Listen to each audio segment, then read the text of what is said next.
I've been constantly reeling from one moment of deja vu to another for the last few years, actually. The one that really got me going was the QAnon shaman, marching around in the House of Representatives. The chamber invasion of the 6th of January was an extraordinary event, which was full of echoes of 1848. And I thought part of it was the theatricality, the fact that these people are performing a kind of larger than life role, freedom, constitution, man, this kind of thing. And on the other hand, serious insurrectionary intent, fury about a lost election, the repudiation of the whole electoral process, the repudiation of the chamber. It was thick with memories of 1848. You couldn't help thinking of it because on the 15th of May, 1848, a group of protesters broke in a very similar fashion, broke into the Chamber of Deputies and said, this chamber is going to be shut down, we're deposing it, we're creating a new government, a new radical government, and so on and so forth. That was a protest from the left. That was people on the left who were angry because the elections had not produced the outcome they wanted, and they were now saying universal suffrage is a lie. And that's exactly what people of the right were saying in January 2021.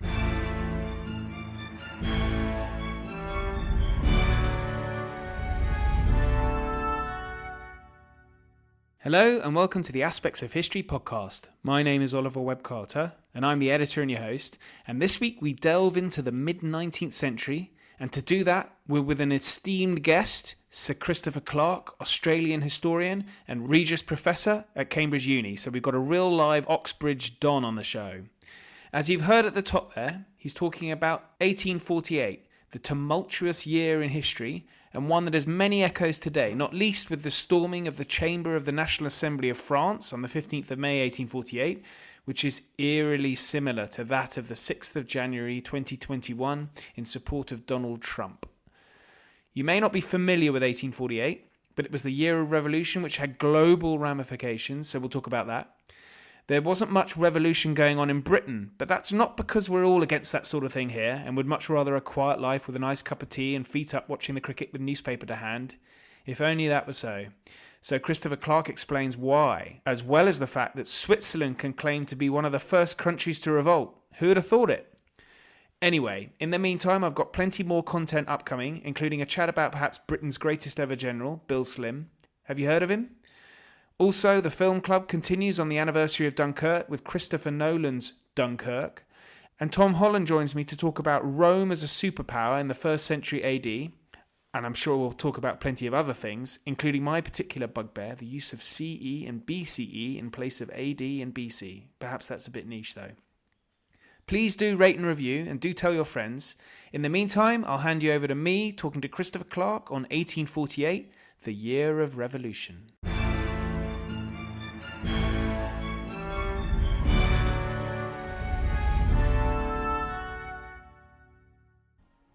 Christopher Clark, welcome to the Aspects of History podcast. It is a great pleasure to have you on.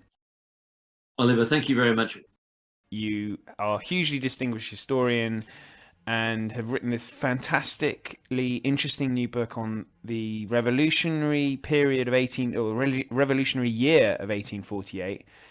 And I've been reading this, and I have to be honest, I'm not an expert by any means on this subject. And although actually, now I've read yours, I'm beginning to feel like I'm getting there. But I wanted to start by asking you, what is 1848? I mean, what I mean by that is, to me, this was a year when you had countries, states, city-states all over mainland Europe went through this hugely tumultuous period of revolution, counter-revolution, and the ripple effects were felt all over the world, and that's 1848. So my first question really is, what is 1848? Well, you've already described it pretty well yourself, it seems to me. I mean, what's interesting about 1848, and also incidentally what's unique about it, is that it's the only truly European revolution that there's ever been. The French Revolution is called the French Revolution for a very good reason, although its effects, of course, are profound and widespread. It is a revolution that really starts off in France. The Commune, this revolution in Paris, remains very much a French affair. So does the revolution of 1830, of July 1830, which does leap over into sort of sympathy revolutions in Belgium and in a few Italian cities and elsewhere. but doesn't get anything like the kind of European scale of cascading tumults that you see in 1848. And finally, the Russian revolutions of 1905 and 1917, they too are very much Russian in their inception. In 1848, by contrast, you see this, it's a bit like brush fires. It's a revolution which cascades across the entire continent, from Palermo in Sicily to Naples to Paris to Vienna to Berlin. Where it starts is really still a matter of controversy. You could say it starts in Paris. The Parisian Revolution of February 1848 was important. But when that happened, the Sicilian Revolution in Palermo was already underway. It had broken out in January, on the 12th of January, so it was already going. And even before that, we have a sort of revolution come civil war that breaks out in the previous year, in the autumn of the previous year, 1847, in Switzerland, which actually completely transforms the Swiss state. So in some ways, you could say it's the Swiss who started it, the Swiss being, curiously, considered, since we think of Switzerland now as a sort of island of, banking, clockmaking, peaceniks, in those days, Switzerland was the most unstable country in the whole of Europe. And it demonstrated this by experiencing this very tumultuous period of revolution and upheaval and civil war in 1847. And that's, in a way, what starts the avalanche going. Well, I suppose things are serious when the Swiss get in on the act. Absolutely. What was the world of 1847 then? To my mind, 1848 was when we see the dawn of modern states that we see today. Although I might be wrong, I can see your face. Yeah, but what is the world of 1847? I know is it Ancien Régime? I know we've had the French Revolution in 1789, but what is the world of 1847? Really good question. What is the Europe of pre-1848? What is the Europe before the revolution? It's a really important question to ask, because it doesn't actually look very much like our Europe. I mean, it's full of all sorts of oddities and anomalies that would strike us as bizarre if you didn't know this about the 19th century and you just looked at this map. The first thing you'd notice is there's no Poland. Poland has just completely disappeared. It was swallowed up in the 18th century in a sequence of partitions, meaning sort of concentric invasions from its three neighboring states, Russia, Austria, and Prussia. So it's not even anywhere on the map. It's just the Poles are a nation who live under occupation, effectively, most of them in Russia, but also a substantial number in Austria and Prussia. And there's no Italy. Instead of that, there's 5 independent Italian states, sovereign Italian states, including one with a bizarre name, the Kingdom of the Two Sicilies, which combines Sicily and the mainland around Naples. Then there's the Papal States, whose capital city is Rome, which are run by the Pope. So that's a state that has no contemporary analog, except, of course, the Vatican City, which is a surviving lump of what was once the Papal States, but that was once quite an important Central European state. Then you had the Grand Duchies of Parma, Modena, Lucca, which then is absorbed into another state in 1847. And in the north, you have the most important Italian state, one that plays a very active role in 1848, the state of Piedmont, but it's really not a state, it's a province of a larger kingdom called the Kingdom of Sardinia, which is run by the House of Savoy. So it includes bits of France, what we now call Savoie in France. It includes the island of Sardinia, after which the kingdom is named. And Piedmont is this large Italian territory in the northeast of Italy. And in addition to that, you have the 2 Austrian-occupied areas, Lombardy, capital city Milan, and Venetia, capital city Venice, both under Austrian control and run as a sort of joint Lombardo-Venetian kingdom from Vienna. So Italy doesn't look anything like today's unified Italy. And Germany is divided into 39 states. I'm not going to go through and list them. We could spend quite a long time doing that. But I mean, it's a radically different map. It's full of confusions for the unwary. So this revolutionary year of 1848, I don't think many of us really know about it. It's not taught at school, I don't think. I mean, maybe A-level, but even then, that's unlikely. Why do you think that is? Well, the problem is that we're addicted to the 20th century. The 20th century is like heroin, and we're like addicts. And if you think about how people respond to crises in the present, they always look to 20th century analogies. Is Putin Hitler? If you don't support the Ukraine in its struggle against Russia, are you committing the sins of appeasement? Are you, as it were, retracing the path of Chamberlain, who of course wasn't really the appeaser some people claim he was?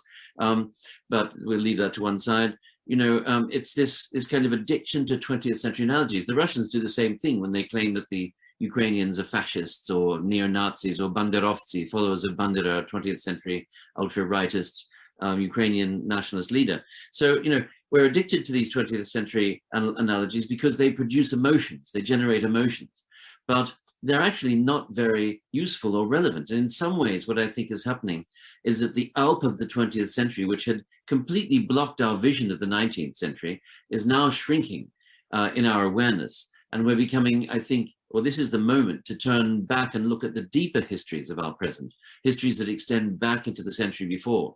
And in some ways, if you think about 1848 as a moment in history and 2023 as another moment in history, they have something in common, namely that they're like bookends at opposite ends of the same thing.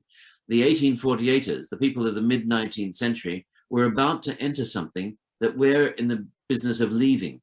What they were about to enter was what we could call high modernity. They were about to experience the effects of massive industrialization on the most titanic scale, transforming the appearance of landscapes, urban spaces, and so on.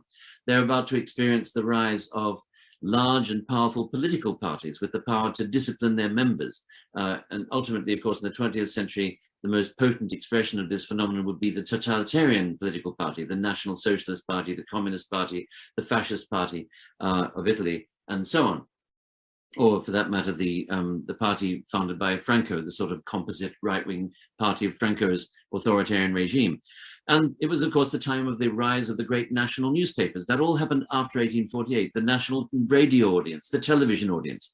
All of that is breaking up now because of the social media, because we don't read papers anymore. At least fewer and fewer people read papers. There's a kind of crisis of print journalism going on. The social media have meant that more and more of us get more and more of our information from channels that are not national television broadcasters, but, other sources which are private, extremely multifarious and diverse and so on.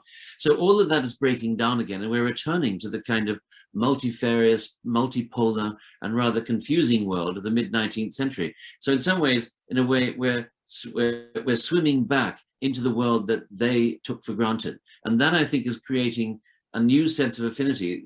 Our relationship with the past is not linear. It's true that if we look at a timeline, one of those Wikipedia timelines, the past is getting further and further away. If you look at a calendar too, it just is getting further and further away in a linear fashion. And every day it's one day further away. I mean, this is not rocket science. But our relationship with the past isn't really like that, neither in regard to our personal stories, nor in regard to history more generally. It seems to me that the past, a past that seems to be kind of packed away and mothballed and irrelevant, can suddenly spring back into focus, can suddenly speak to us in a very intimate way. And I think that that's what's happening now with the 19th century. All sorts of things from the 19th century are back in our present. I mean, if you think about the tensions around the Eastern Mediterranean, or the squabbling over Libya between Egypt and Turkey, I mean, that looks very much to me like what the 19th century Europeans called the Eastern question. A complex bundling of geopolitical preoccupations that connected lots of different issues, but focused on the Middle East and on the access to the land routes to the great European or Western European land and world empires, and so on. That's all coming alive again with the horrendous effects of the interventions in Syria, a long aftermath of the Second Iraq War, the standoff between Erdogan and al-Sisi over Libya, for the future of Libya. So these are all questions that seemed, done away with. They seem to be shut cases, closed cases, but they're coming alive again. And I think that's very interesting, the way the 19th century is resurfacing, or the preoccupations of the 19th century are resurfacing. Yes, I wanted to come to a few of those echoes a bit later, but I just want to drill first into the events of 1848, or rather, actually, the participants. So I had it in my mind, for the sake of the listeners, to put each political group into three categories. And this was the case, and I'm speaking very generally here, of course. This is the case across all the city-states and countries during that year. So in the first instance, you have these conservative sort of reactionaries, aristo-types, landowners. The second group are the liberals, social democrat, technocrat, Blairite, whatever you want to call it. And then third, you got the radicals. And so these are, for want of a better word, Corbynistas. And I say that with the greatest respect to all three of those groups. So I've got it in my mind that all three of these groups are in each state or country, and they're tussling with the challenges presented by that year. Yeah, I mean, that is a good summary. We need names for these people. We have to find something to order the chaos. But the fact is, of course, that conservatives were actually just a vast sort of ecosystem of very diverse political positions, and so was liberalism, and so was radicalism. I mean, people didn't call themselves radicals by and large. They found all sorts of other terms for themselves. And so what we're looking at actually is not really a spectrum of clearly identifiable partisan positions of the sort we think of, in the 20th century, going from left to right, the hard left, communism, the hard left, various forms of social democracy, left liberalism, right liberalism, and then a variety of different kinds of conservatism. That didn't really exist. What you had was endless variations of political thinking and argument unfolding in different locations sometimes around charismatic and sage-like figures like Charles Fourier or the Comte de Saint-Simon or the German socialist Weitling, but or Karl Marx, who was not such a charismatic figure, but certainly an increasingly important one in the 1850s and 60s. Many, many voices, all competing with each other for attention, all trying to make it up as they go along, and all in motion. This is the other thing that's interesting about the people of the first half of the 19th century. People don't say, well, they don't, when they reach the age of 21, say, I'm a liberal, and then just stay a liberal for the rest of their lives. They keep on evolving, and this is a very striking thing. And all kinds of people that we think of as liberals or as radicals are in fact moving. They're in motion. They're moving from the left to the right, or from the right to the left, for lack of a better term. And people are never, 10 years later, people are never where they were 10 years before. So this is a period of very swift evolutions, when people make I think of them really as long journeys through a kind of archipelago of political options, with hundreds, thousands, a bit like the Indonesian archipelago or the 1,000 islands. They just move from island to island, picking up ideas here, picking up ideas there. There are no big, powerful catechetical textbooks that everybody in a particular party signs up to. There are no powerful political parties that can tell you what to think. People are making it up as they go along. And that's part of the excitement of that era. And also of 1848, which kind of, is the moment when all this political biodiversity suddenly gains traction and becomes, a way of handling a process of rapid change. And so it begins in France and Northern Italy are both competing to be the first one to kick it off. Oh, and of course, Switzerland. Shouldn't forget Switzerland in this. But it seems to go, you have revolution, then counter-revolution, and then re-revolution. Is that about right? Yes, it's got the revolutions have a curious and slightly sort of baffling chronological structure, though it's actually quite straightforward once you sort of commit it to memory. It has basically three phases, which is not too difficult. We should be able to manage that. Now, the first phase is the spring. Everything just pops off. It's like nobody knew it, but everybody was ready for this. Nobody was expecting it. And one of the interesting things about spring is that it becomes clear that this is not a revolution made by revolutionaries. Revolutionaries are made by the revolution. It's the other way around. And often the people we think of as the revolutionaries are the people who inherit power when the revolution happens. Those are the revolutionaries. There are no plots and conspiracies going on here. Nobody's planned this in advance. There are a couple of small regional exceptions to this. I won't go into those. But by and large, the revolutionaries, the so-called revolutionaries, are as surprised by the revolution as anybody else is. And once that happens, there's this tremendous euphoria. And it's like in the Tahrir Square moment of the Arab Spring. Everybody's in the square. They're all, the school teachers are there, the artisans are there, the apprentices, the journeymen, the laborers, the wage laborers, the poorest, but also people with brushed top hats and nice jackets, and ladies with attractive dresses, and women are waving, flags from the windows, and it feels like the whole of society is on the move. And everybody who experienced this moment remembers it for the rest of their lives. It's a flashbulb moment for everybody, and it makes everybody into contemporaries in a way which was not imaginable before this happened. So that's the spring.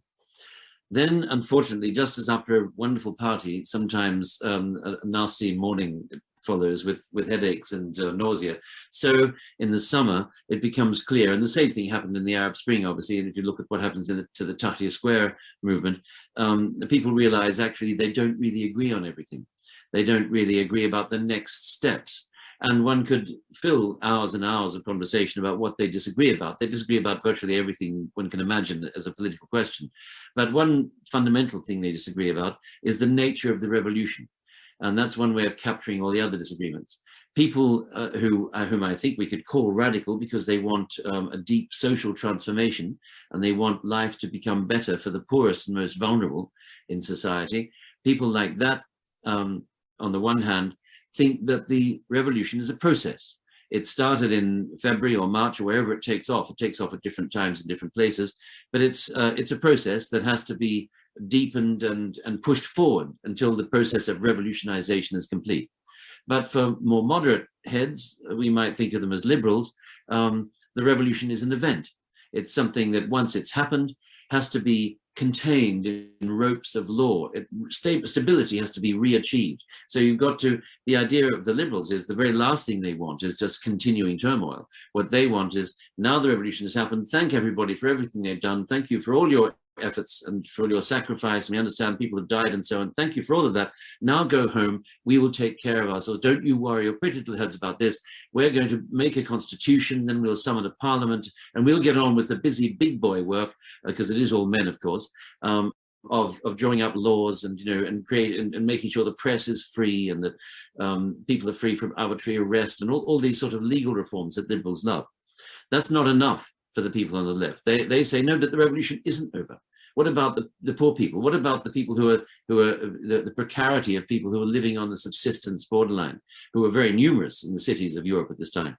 So that's the fundamental disagreement, I would say, and it causes deepening tension as the liberals in most places succeed in securing the high ground of political power in one way or another. I mean, the ways in which they do this vary from place to place, and we don't have time to go into the detail. But by and large, the liberals are quite successful in securing a position of advantage. And the left then become a kind of enraged opposition. They feel they've been locked up, they've been hoodwinked, the revolution has been hijacked, stolen from them. And that's where the trouble starts. And by the summer, the left and the center are openly at odds with each other. And you see armed conflict in the streets of Berlin, of Vienna, of Paris, and in other places between the sort of left and center options for the revolution, between liberals and radicals. So that's when the worm turns, as it were, and things get difficult. And then finally in the autumn, two things happen. That was the summer. Now comes the autumn. In the autumn, two things happen. The counter-revolutions begin. So in Vienna, for example, the Habsburg army returns. It crushes a major uprising in Vienna and reasserts royal Habsburg imperial power. And so you have several of those in Berlin. The same thing happens. In other places, a second wave of revolutions kicks off, as it were, in response to these counter-revolutions.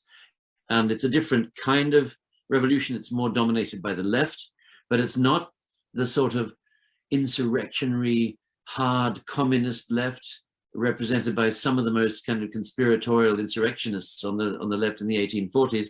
It's looking more and more like a kind of social democracy.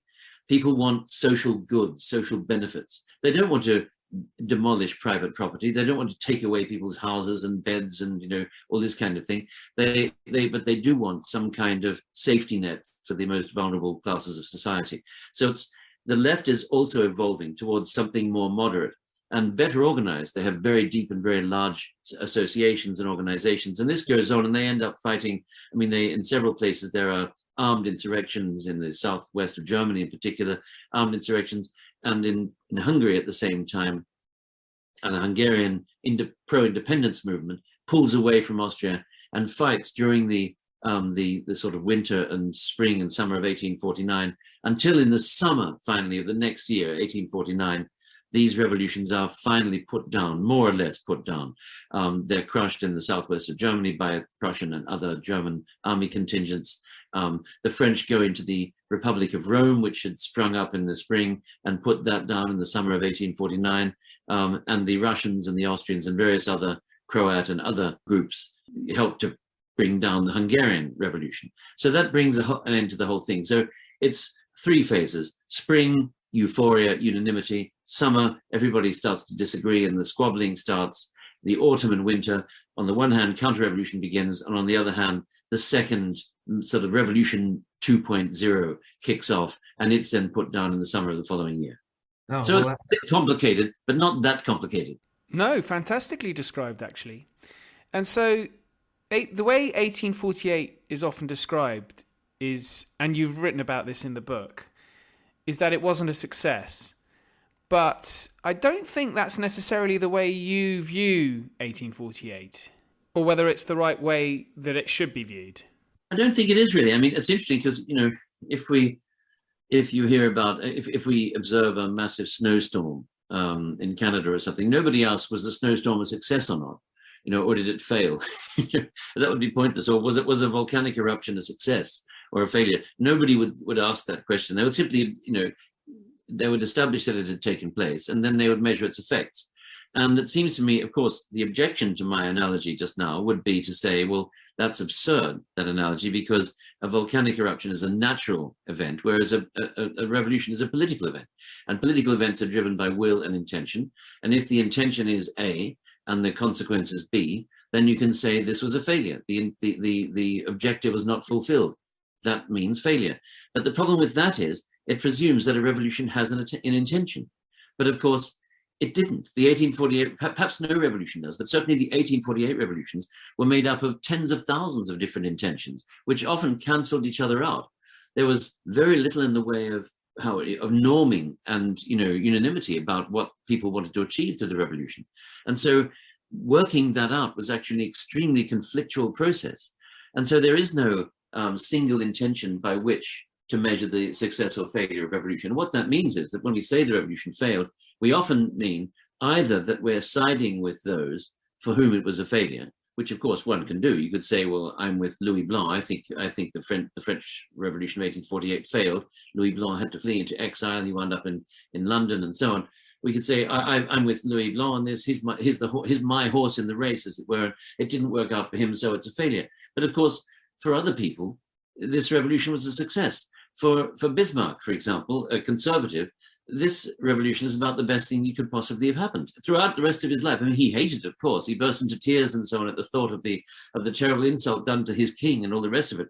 But apart leaving aside all the crocodile tears, for him, 1848 was a springboard into a remarkable career, and he never denied that throughout the rest of his life. He always said, in the time before 1848, a person like me could never have gone into public life. I didn't have the connections. I would never have had the patience to sit in the civil service and be promoted year after year, this to this rank, and then this rank, and then this rank. I simply didn't have the patience for that.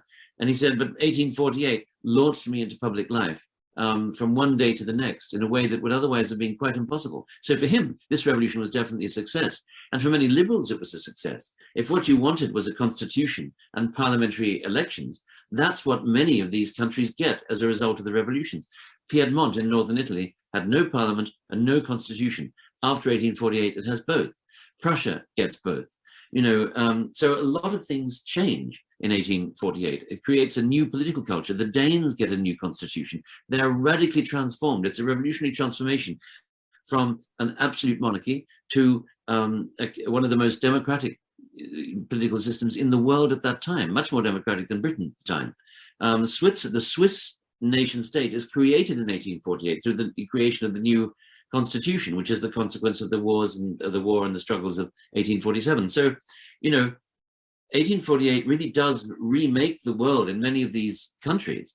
But and I think that to call it a failure is just simply it's just kind of beside the point. It's the least interesting thing you can say. You can ask about this revolution is, did it succeed or fail? It's much more interesting to think about the revolution as in terms of its endless consequences, because really these revolutions weren't like a kind of planned event which tried to establish something and then either did or didn't.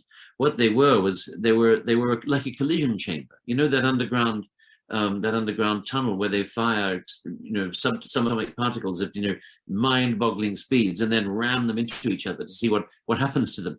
It's called the Sound, I think. It's sort of half of it's under France and the other half's under Switzerland.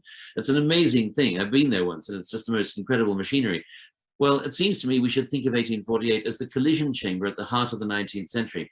Everybody who was active or interested or doing things or wanted to do something was sucked into this, flew into it. They all banged into each other. They were bent out of shape. Sometimes two opposites, canceled each other out, and antimatter, nothing was left but political antimatter.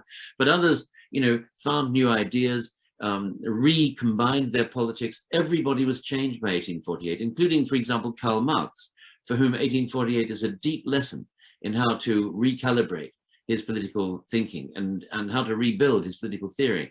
But the same happens to liberals, conservatives, and people on the left. They're all changed and reshaped by 1848. It's much better to think of the revolutions in that way. Well, I was thinking of, to quote a revolution from the early 20th century, it was the freedom to achieve freedom. Yeah. The freedom to achieve freedom. That's interesting. Michael Collins said that. Michael Collins said that. Oh, yeah. Okay. The freedom. Yes, he said that on the signing of the Anglo-Irish agreement, the Anglo-Irish Treaty, which kept Ireland as a dominion state within the empire, so it wasn't fully independent. Well, the difficulty with that's interesting that you mentioned Collins, because of course Collins, part of Collins's political project was the politics of national self-realization, and that's at the core of 1848. We haven't actually discussed that yet, but nationalism is one of the really deep themes of 1848, and it presses on 1848 in a way that's actually quite distorting, because 1848 was experienced by contemporaries as a European event, but it was later remembered as many different national events. The nation states, as it were, hoovered the 1848 revolutions into their own narratives, and you have a French story of the French 1848, a German story of the German 1848. The Italians do the same, the Hungarians do the same. To this day, Viktor Orban very often refers to 1848, and the streets of today's Budapest are full of names of those who fought and in some cases died for Hungarian independence in 1848. Whether you want to call national unification freedom, as many contemporaries did, is another question. But it certainly did. 1848 did accelerate the process of nation making, nation building in Europe. There's no question about that. It also shaped the outcomes of these processes. I mean, the particular experience of 1848 helps us to explain why Germany winds up a very federal state, even to this day, whereas Italy, although it's a very diverse country, is actually a unitary state. With a single, because when it was unified, basically what that meant was that the Constitution of Piedmont was given to the whole of Italy. That didn't happen in Germany, but something much more complicated took place. And that's all as a result of how 1848 is experienced in those different countries. So 1848, in that sense, it helps to achieve some form of national union. In that sense, I suppose you could say it's the freedom to achieve freedom.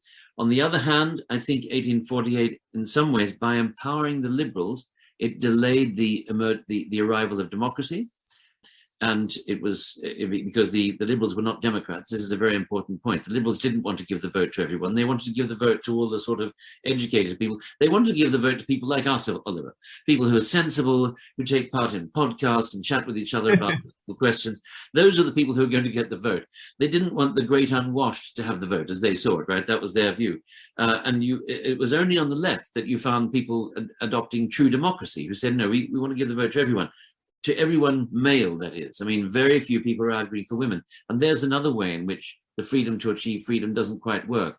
Because although women organize and advocate very effectively and very impressively around 1848, they found newspapers, they write endless pamphlets and articles, and they argue their case very eloquently and often very movingly.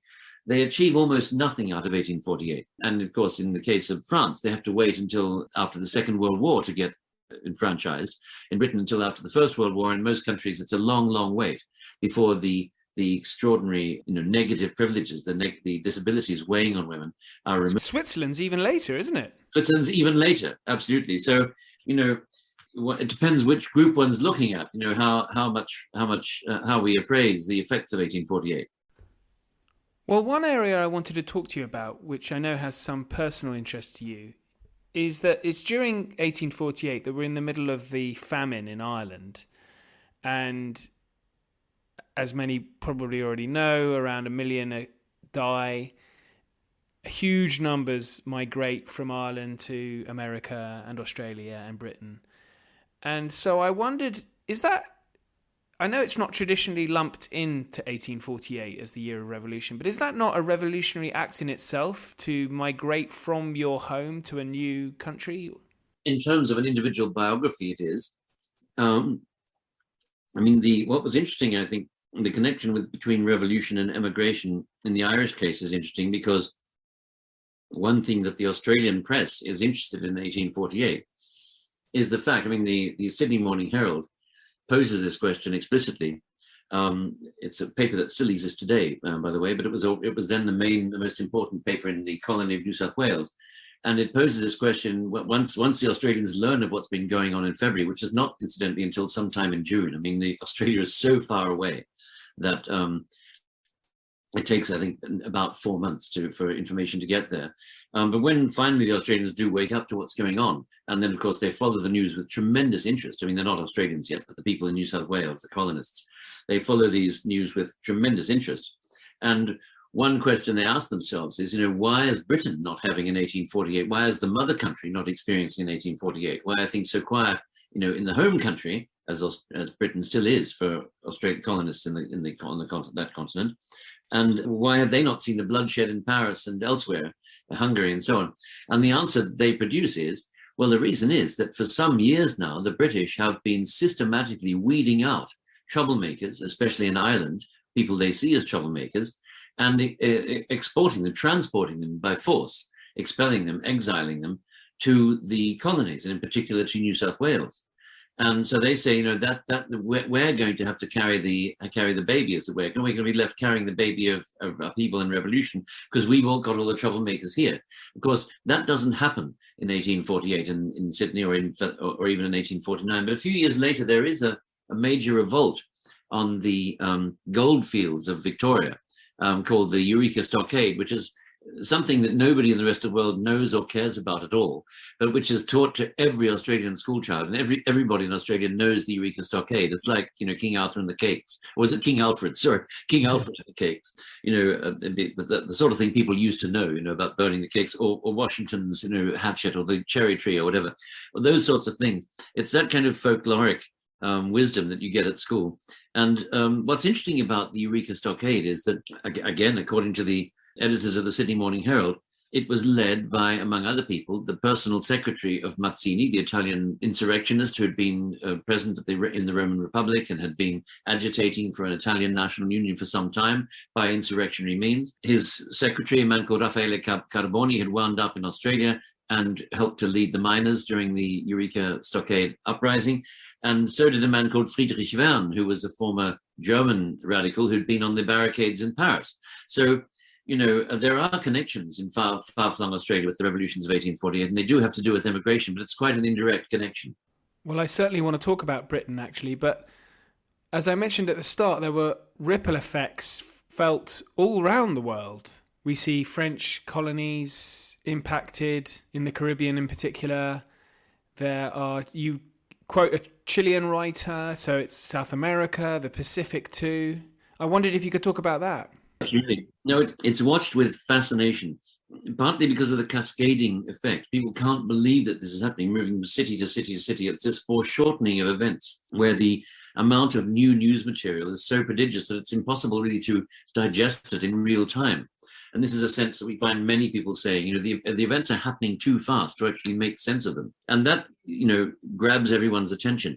As regards the French Empire, well, there the effects are very, very direct, because one of the first things that happens when the revolution breaks out is that the new government, the provisional government of the French Republic, newly become a republic because the king has run away, announces that it intends to form a commission to produce a decree abolishing slavery throughout the French Empire. And since slavery is the fundamental economic and social system underpinning production and social life and social reproduction in the sugar colonies of the Caribbean, the French, I'm thinking here of Martinique and Guadeloupe, but also the island of Réunion, elsewhere, and also Senegal and Algeria, and you name it, this very far-flung world empire. In all of these places, the sudden abolition, the decision to abolish slavery, is going to have very far-reaching effects. What happens, interestingly enough, in the Caribbean is that while the commission it's formed and it starts to draw up a decree of abolition, and this decree is eventually delivered by packet boat, to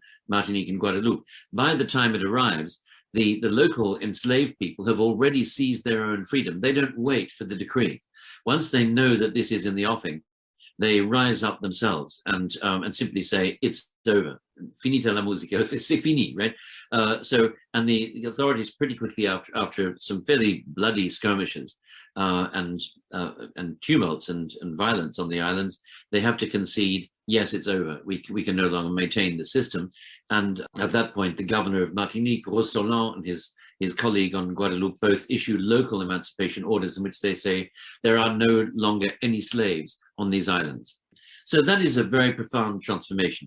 I mean, there's a very interesting, literature about this transformation, which shows that the end of slavery did not mean the beginning of a full societal emancipation. On the contrary, people found ways of limiting and curtailing the freedoms offered to the enslaved, the formerly enslaved.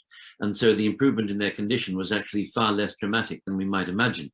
And this is a reminder of how sticky racial discrimination is. In fact, when I was writing this book, I was struck by those two particular categories which stand out as particularly recalcitrant and difficult. One is racial discrimination, which is so sticky and gets so deeply implicated in all the structures of these European societies that it's very hard to eradicate, even for those people who actually want to do so. And gender discrimination, the inequality of the two genders, of the two sexes, sexual inequality, is also a very sticky institution. In both those areas, 1848 achieves much less than it might have. But nevertheless, the abolition is a major step forward. It's the brainchild of a man called Victor Schœlcher, who's now venerated like a saint on Martinique, and there's a Lycée Schœlcher, and there's Rue Schœlcher, and Pont Schœlcher, and all these different places named after him. And Frantz Fanon and Aimé Césaire, and so both went to the Lycée Schœlcher. I mean, he's a sort of presiding patron saint of the island. So that was a decision of great moment. And it is not without deep consequences, however limited they might have been in the shorter term.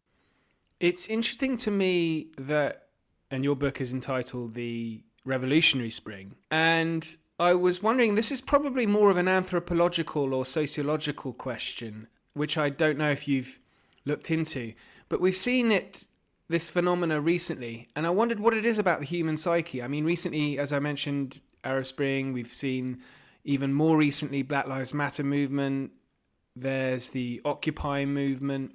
What is it about the human psyche that we're very prone to the domino effect, that once one country or state or whatever chooses to go down a particular route, then everyone seems to want to go? It is extraordinary, and the cascading dynamic of these revolutions is one of the most mysterious and interesting things about them.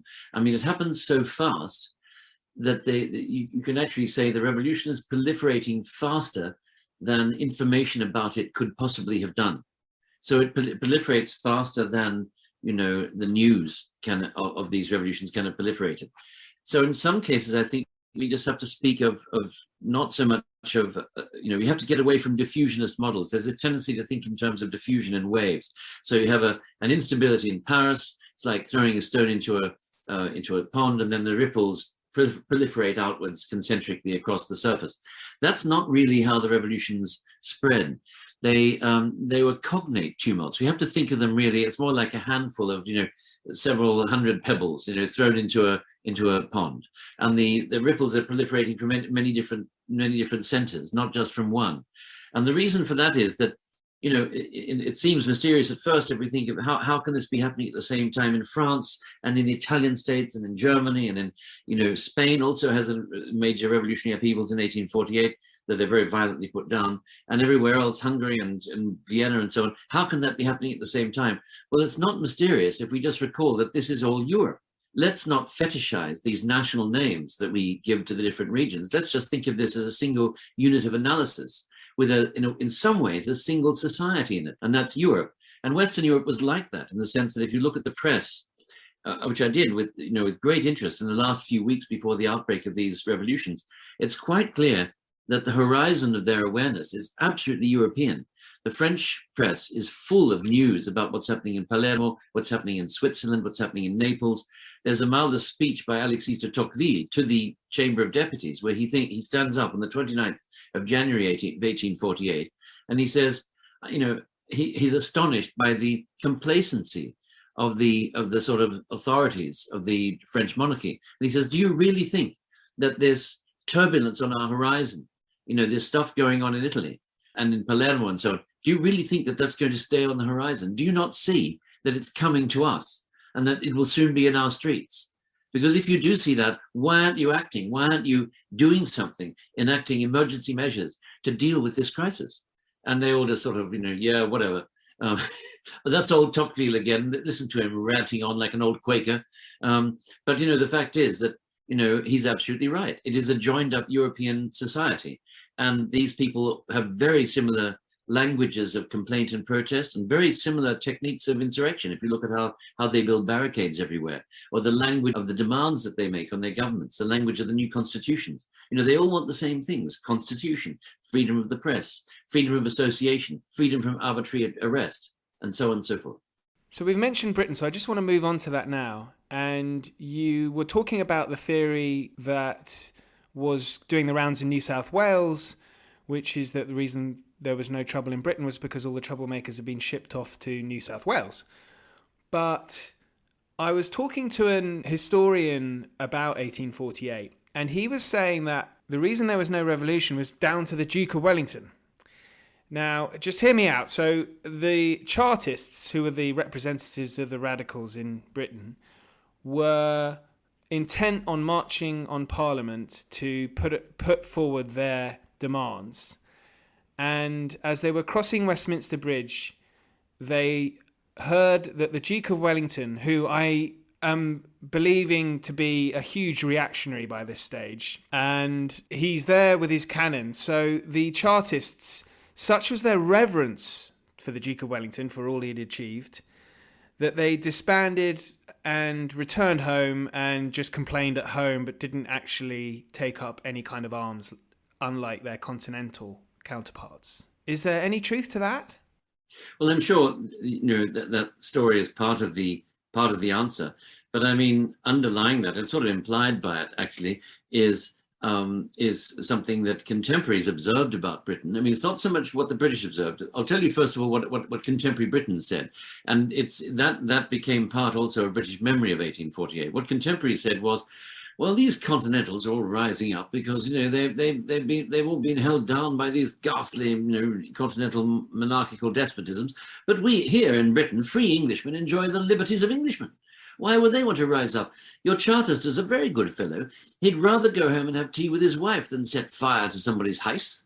And that's basically the line taken in the Tory press. We won't have a revolution because we don't need one.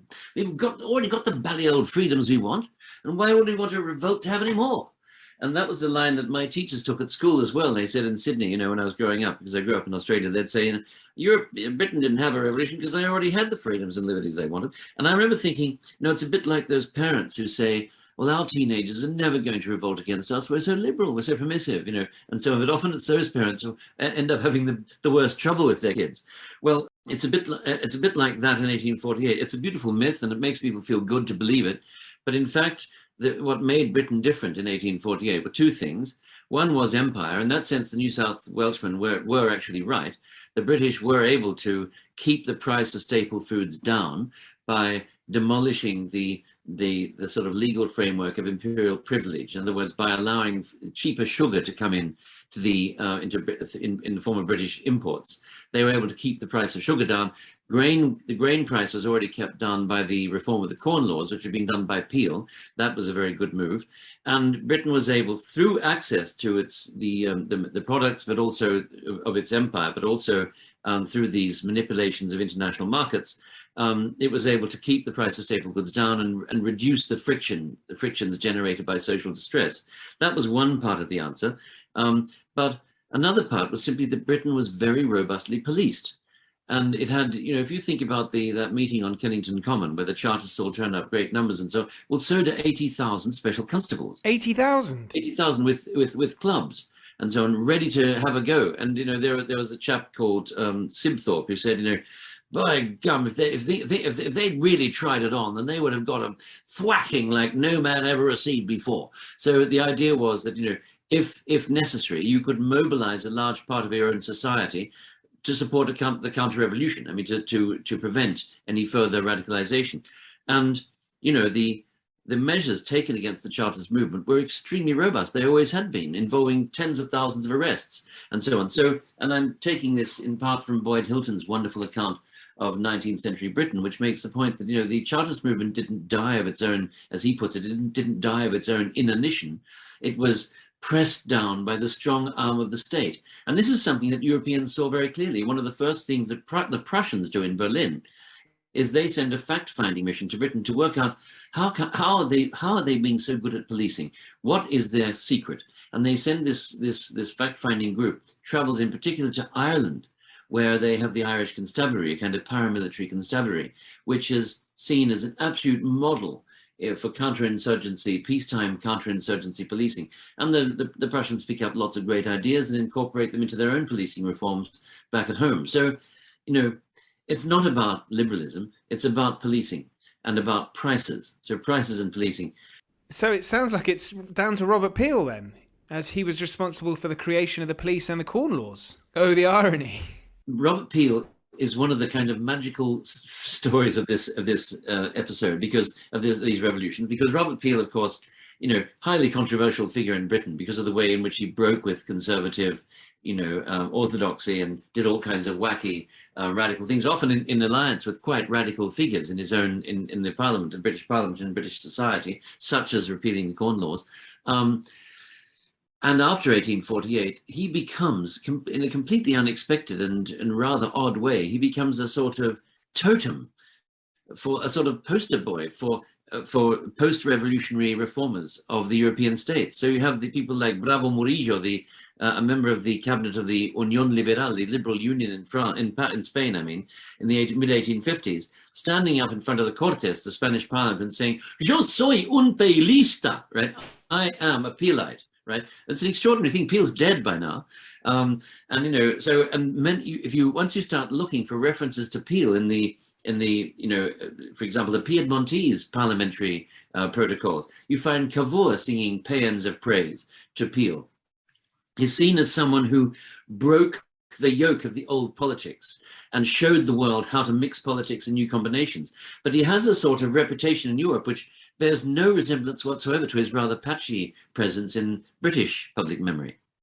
That's hilarious. Can I just add, though, there is one thing, just to come back, because I remember my teachers saying, Britain was so liberal. And of course, that was by making that claim, they were also making that claim about the society we were hearing that in, namely Australian society. We were the inheritors of a system so liberal it would never experience revolution, right?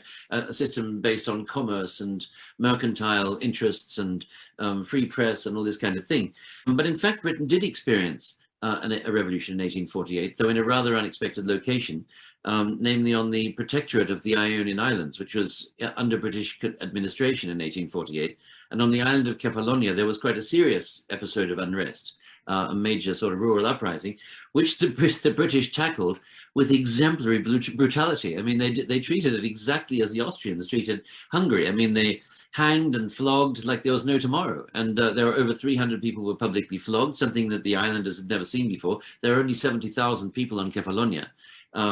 They executed 22, I think was the total, and various others were sort of shot in reprisals and so on by British troops. And the High Commissioner himself went around kicking down the doors of cottages and stuff, having a great time with the soldiers. So, it's not really about, as I said, it's not really about liberalism. It's about, prices. It's about policing. It's about the achievements of Peel. So those are three things that begin with P. And finally, when push comes to shove, it's about, good old-fashioned counterinsurgency violence, which is what they apply, just as the Austrians do in Hungary and everywhere else. Well, we're coming to the end. I feel like we could talk a lot longer. It's been so much fun listening about it. But you mentioned we're at bookends. So here we are at the 175th anniversary. And I couldn't help but feel that with the 2008 financial crash and all the economic challenges that threw up, and I'm, of course, thinking democratic elections that created quite revolutionary results like Trump and Brexit. Are we at the dawn of a new age of revolution? I know history doesn't repeat, it rhymes, of course, because I whilst reading, couldn't help but feel some kind of echo. Well, I couldn't help seeing echoes. I mean, I was in exactly the same position. I've just been a state constantly reeling from one moment of deja vu to another for the last few years, actually. I mean, the one that really got me going was the QAnon shaman, marching around in the House of Representatives. The sort of invasion, the chamber invasion of the 6th of January was an extraordinary event, which was full of echoes of 1848.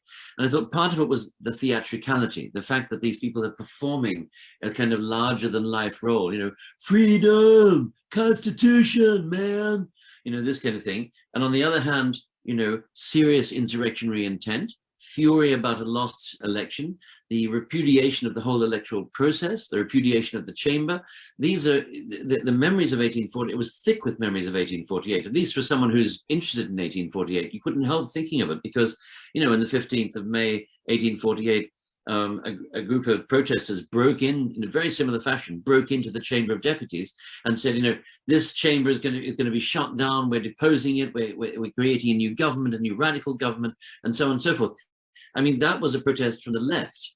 And that was people on the left who were angry because the elections had not produced the outcome they wanted. And they were now saying, universal suffrage is a lie. And that's exactly what people of the right were saying in January 2021. So it's very interesting that these events, of course, they're very different. And people, I can easily imagine people might get very enraged if I suggested that there's a similarity between Trumpism and, the followers of Louis Blanc, who was actually very, moderate and thoughtful, quite deep intellect, thinking about the problems facing, the precarious classes of mid-19th century Europe. I don't want to suggest there's any similarity in that sense, between the content of the pop-up protests of now and the chamber invasion of the 15th of May, 1848.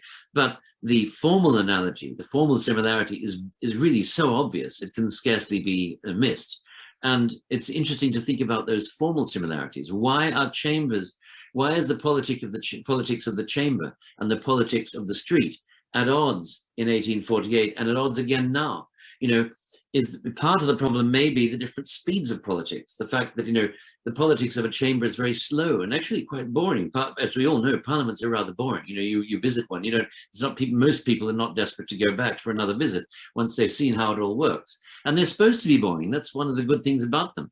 But the politics of mobs and rallies and street meetings and radical clubs is fast and exciting.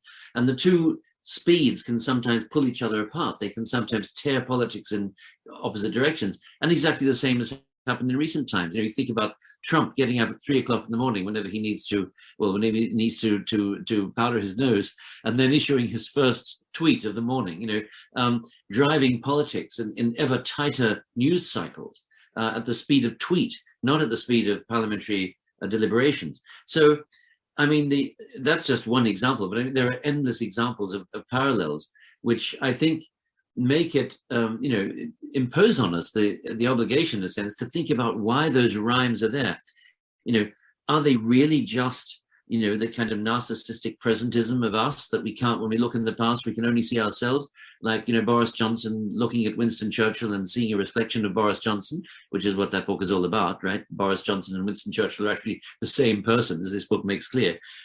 Is it just that, or is there really some underlying structural affinity between these two moments that we should be thinking about? And it seems to me that the latter is the case, and we do need to think about, what we are entering into, and whether it in some ways resembles what we left before we had this, what now looks like a rather anomalous experience of modernity, and in particular the 20th century, with its, exterminatory genocidal first half, at least in European history now, and its weird bipolar second half, where the continent was partitioned. Both those things now look quite odd.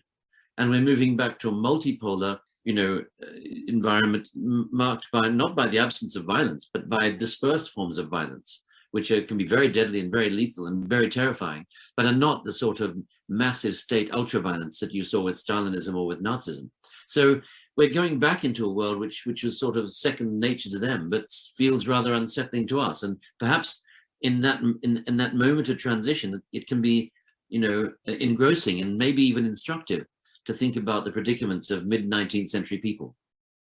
Well, that's a really great way to end it. Thank you, Christopher. I really enjoyed talking to you. And the book, Revolutionary Spring, listeners, I highly recommend it. Oliver, thank you very much. I enjoyed this tremendously.